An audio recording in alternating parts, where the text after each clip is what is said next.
We do have some sort of late breaking news about Jody Wilson-Raybould and Jane Philpott. Those are, of course, the two former cabinet ministers who resigned from cabinet over the SNC-Lavalin controversy. They were then later kicked out of Liberal caucus by the Prime Minister. They announced today through separate press releases that basically at the same time, midday Monday, in different places, they're going to announce their political future. And I wanted to get a quick take from each of you on what you think you might hear, Aaron, on Monday. I guess there's sort of limited options at this point. I mean, they're probably not going to go to the Conservatives, let's presume. Safe bet, maybe. Yeah. You just took my talking pointer. Yeah, sorry, Marty. I'd say the NDP is sort of a lesser candidate too.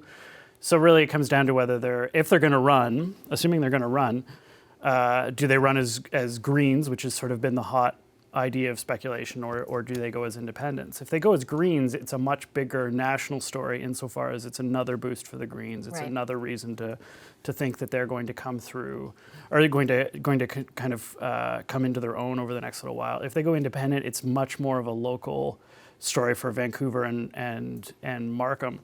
They've obviously, though, their profile is such that whatever they do on Monday, they're going to have they're going to be significant players going forward in some capacity, either as people, local stories or as national stories. So it's still a significant moment, and for the Liberals, it's just another day that we're talking about the two former ministers, which they would probably preferably not. Which we haven't in a long time, to be fair to them. It's been a few weeks. It's been like a month, I think. Marie, what do you think?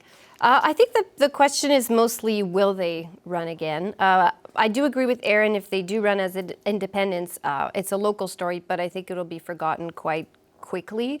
Every time they will take a position different from the government, we'll probably mention it, but there's only 4 weeks left in the session, and then they'll probably lose if they run as independents in their ridings. I agree that it would be very interesting if they run for the Green Party, though I would note that when they will be making their announcements around noon on Monday, Ottawa time, Elizabeth May will be in Ottawa and not with either of them. That to me, her new MP is getting sworn in. Yes, Right? So she'll be with her new MP who will get sworn in on Monday around 11. And so usually when someone joins a party, they do a big announcement with the leader. I find it odd that they're separate in their own ridings, and Liz May is not with either of them. That, to me, seems to indicate what might happen, but I might be wrong on Monday. Jen?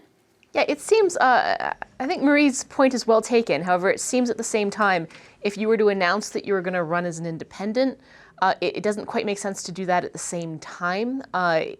These announcements seem coordinated to me, which seems to me like they came out at the exact same time. Yeah. So like they're going, whatever they're going to announce, they're probably going to announce the same thing. Mm-hmm. Independent doesn't quite make sense with that. Not running again doesn't quite make sense with that. Conservative doesn't make sense, and the NDP doesn't quite make sense. So that kind of leaves you with the Greens. They're starting their own party, maybe. Maybe they're starting their own party. Who knows? It's the woman's party. Love it, but no. I mean, it does. I hate to make predictions, but if I were to make a prediction, I would say that the rumors are true, and Elizabeth May's sort of musings on this, which she's publicly sort of before said that they were considering making this jump, that sort of seems like the most plausible of possible outcomes here. So say that is the outcome, Marty. What do you think that means for the Greens?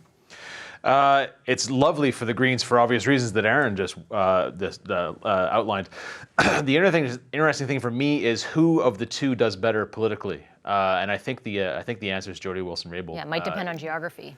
Geography a little bit. Well, exactly, because if you look at the two ridings now, she's in Vancouver, Granville.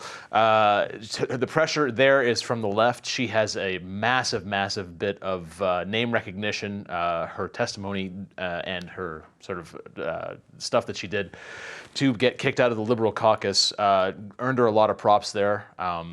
Especially her work on Indigenous rights and Indigenous justice. I think she fares a lot better. The Jane Philpott has the problem that she's in. I'm going to probably screw this name up because I'm a print guy. It's Markham Stouffville, I believe, right? Stouffville. You did not screw it up. You did it great. Bravo. Yeah. It is Vancouver Granville, though. What? Vancouver. I got that, didn't I? Well, close. Let him live his victory, guys. Come on. My point is, I think in Markham Stouffville, they can Stouffville. Yeah, there you go. See, this is the problem. Just this is talking, I love keep live talking, TV. yeah. I think the issue there is the pressure comes from the right. That is a riding the Conservatives really, really want, and they won it in 2011.